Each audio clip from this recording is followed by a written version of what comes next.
Leavenworth, Kansas, to try and find out how the people there think their government should handle Iraq.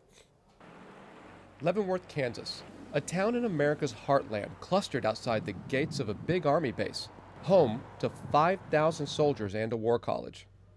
Leavenworth has an active American Legion post with 600 members, a bustling VFW bar, VFW stands for Veterans of Foreign Wars, and a well-known veterans hospital named for former President Eisenhower.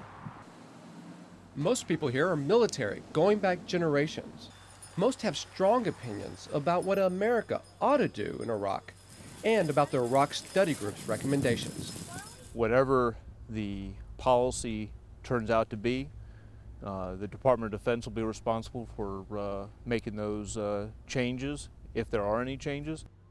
Colonel Stephen Boylan is the Chief of Strategic Communications. He served in Iraq for 17 months.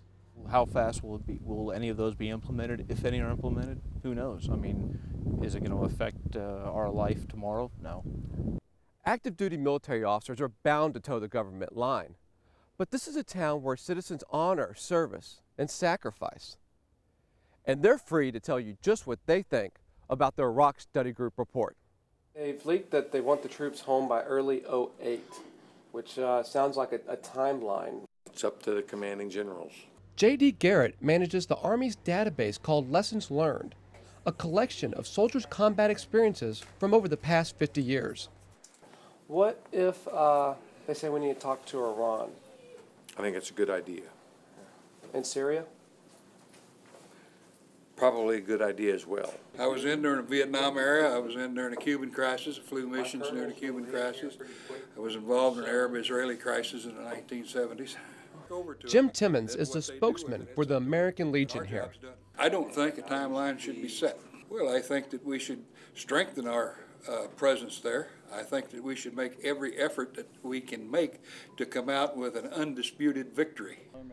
Over at the VFW, Vietnam vet Lynn Rolfe was going to meet up with two of his sons, who have just come back from Iraq.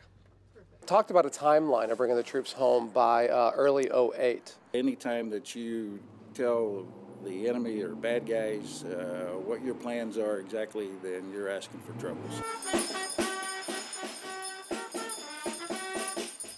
Outside the local Walmart, a Salvation Army band plays Christmas songs.